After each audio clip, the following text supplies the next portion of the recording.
Assalamualaikum warahmatullahi wabarakatuh. Perkenalkan, nama saya Dio Rizky Andrian dari jurusan Teknik Elektronika. Di sini saya akan mempresentasikan laporan bisnis plan saya tentang usaha ternak puyuh petelur. Baik, langsung saja pada visi dan misinya, yaitu pada poin visi menjadikan usaha burung puyuh petelur sebagai produk unggulan demi kesejahteraan keluarga. Poin misinya yang pertama, melakukan kerjasama yang baik dengan pelanggan dan pemasok. Yang kedua, memberikan kepuasan kepada pelanggan dalam penyediaan produk. Yang ketiga, mengedepankan kualitas produk yang telah dipercaya. Tujuan usaha saya di sini yang pertama, mampu memenuhi pasokan telur puyuh sesuai dengan kebutuhan, baik di dalam maupun di luar daerah. Dan yang kedua, mampu menjalankan kelangsungan usaha sebagaimana mestinya dan mengembangkannya. Pada profil usaha saya di sini tertera nama saya sendiri, yaitu Dio Rizky Andrian, nama usaha ternak puyuh, alamat Jorong Kota Godang, Nagari Padang Ganting, nomor telepon tertera dan email usaha juga tertera di dalam. Pada bidang usaha, bisnis burung puyuh petelur adalah bisnis yang bergerak dalam bidang peternakan. Burung puyuh petelur tersebut dipelihara dari usia 0.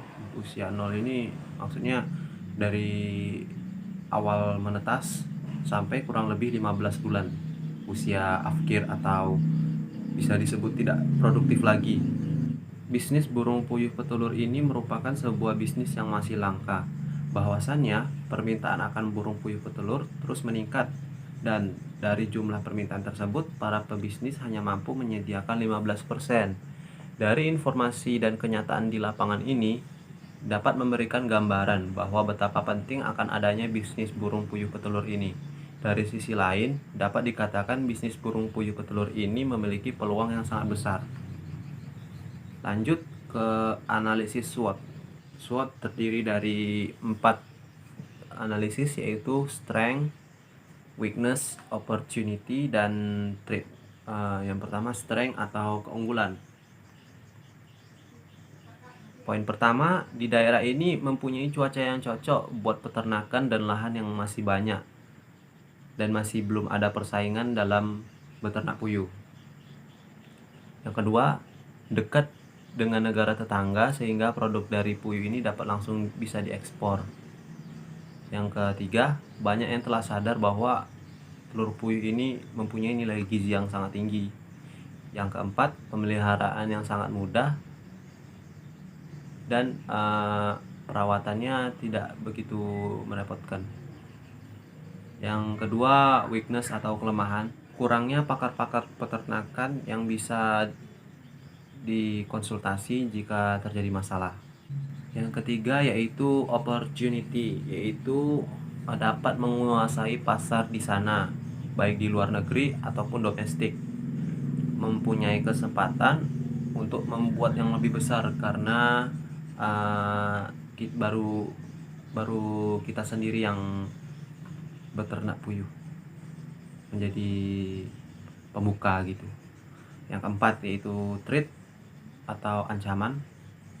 Yang pertama, untuk mengatasi penyakit tidak punya ahli dan tidak ada apotek hewan di sini. Yang kedua, bibit yang harus dikirim dari luar kota dan masih memerlukan transportasi yang sulit untuk membawa bibit dari suatu daerah ke daerah. Pada bab 3 yaitu analisis lingkungan. Pada poin 3.1, produk dan segmentasi pasar. Yang pertama, produk yang dihasilkan dari beternak puyuh ini yaitu yang paling utamanya merupakan telurnya. Produk ini pastinya dijaga kualitas dan mutunya. Yang kedua, segmentasi pasar. Di sini kami mengklasifikasikan pelanggan ke dalam kategori homogen. Masing-masing mempunyai karakteristik yang sama. Pengklasifikasian ini sangat penting agar bisnis baru dapat memilih segmen pasar yang sesuai dengan kemampuan perusahaan untuk memenuhi kebutuhan pelanggannya. Seperti kalau eh, kandangnya masih kecil ya pelanggannya dari kayak orang ibu rumah tangga atau ke warung-warung saja. Sedangkan kalau kandang puyuhnya udah besar, itu bisa kita lakukan pengeksporan atau pendistribusian ke luar daerah seperti itu. Yang ketiga, analisis biaya. Untuk dapat menjalankan kegiatan wirausaha beternak puyuh ini diperlukan biaya atau sejumlah transaksi dana atau modal, sehingga melihat langkah-langkah dalam konsep dasar berusaha dan memperkirakan sejumlah transaksi dana yang akan diperlukan. Maka, wirausaha beternak puyuh dapat dimulai dengan kalkulasi anggaran biaya sebagai berikut. Yang pertama A, investasi alat dan bahan. Kita memerlukan modal awal sebesar 6.770.000, yaitu mencakup kandang rak dan kandang besarnya. Yang ketiga alat atau perlengkapan kandang, dan yang keempat bibit puyuh umur 1 bulan sekitar kurang lebih 2.000 ekor. Yang B yaitu biaya tetapnya. Biaya tetap per bulan totalnya kurang lebih Rp505.000, yang mencakup pakan ayam, biaya listrik dan air, alat dan bahan, dan vaksinasi.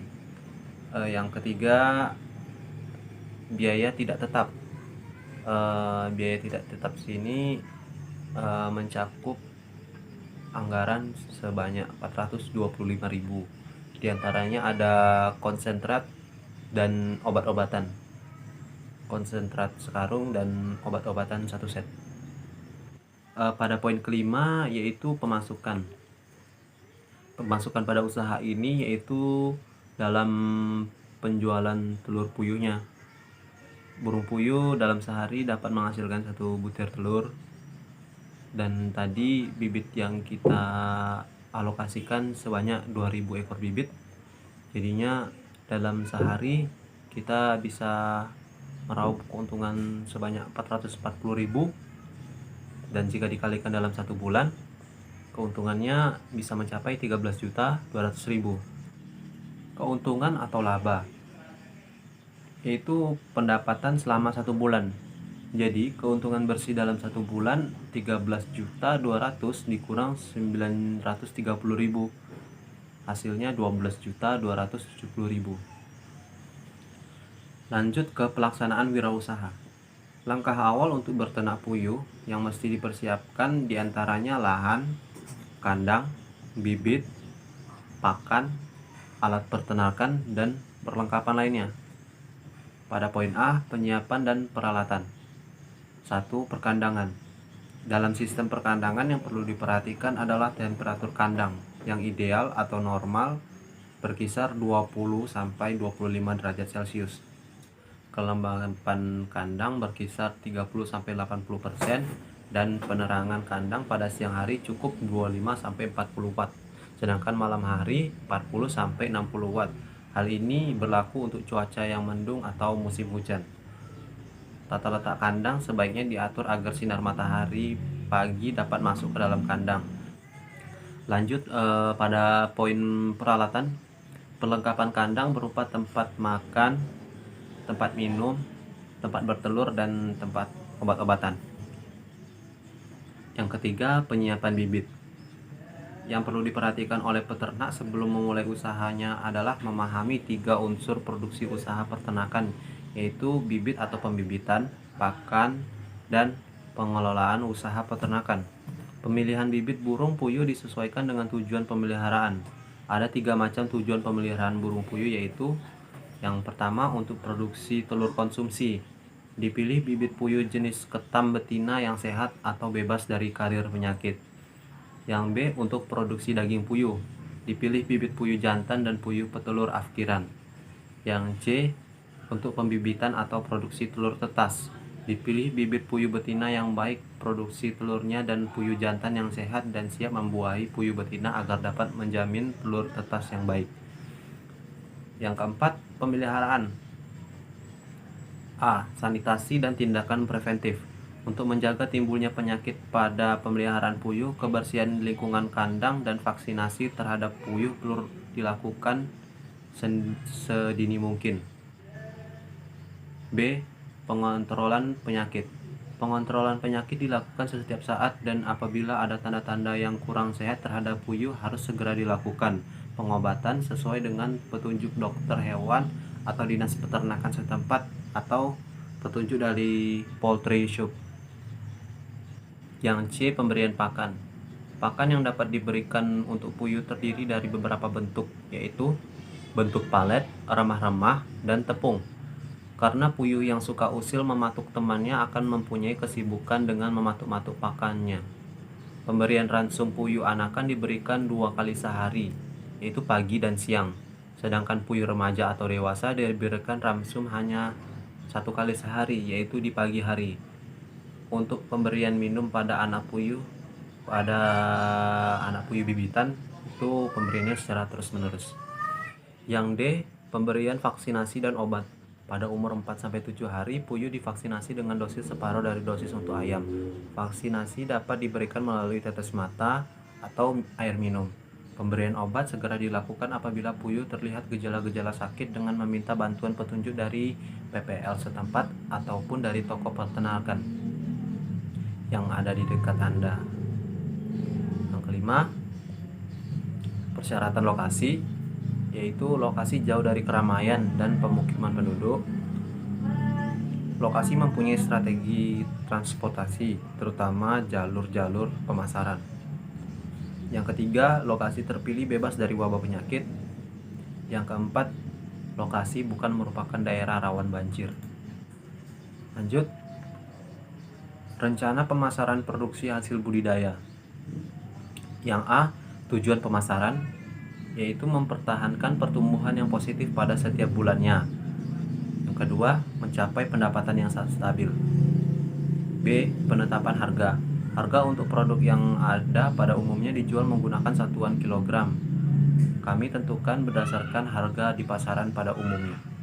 Yang C. Pasar sasaran atau target. Target utama yang kami tuju untuk memperlancar usaha ini adalah pasar. Di dalam pasar banyak sekali pemasok telur yang mampu secara kontinu memberi telur dengan harga yang sesuai. Selain lingkungan pasar, kami akan memasarkan telur ke berbagai rumah makan yang mempergunakan bahan dasar telur dengan kualitas terbaik. Yang D. Cara pemasaran. Kami menggunakan metode distribusi langsung dalam memasarkan barang, yaitu dengan mengunjungi pembeli ke pasar atau rumah makan. Karena usaha kami belum banyak dikenal masyarakat, dengan menggunakan metode distribusi langsung akan dengan mudah bagi kami untuk menjaring pembeli di sekitar tempat transaksi. Demikian laporan bisnis plan saya tentang usaha ternak puyuh. Saya ucapkan terima kasih. Assalamualaikum warahmatullahi wabarakatuh.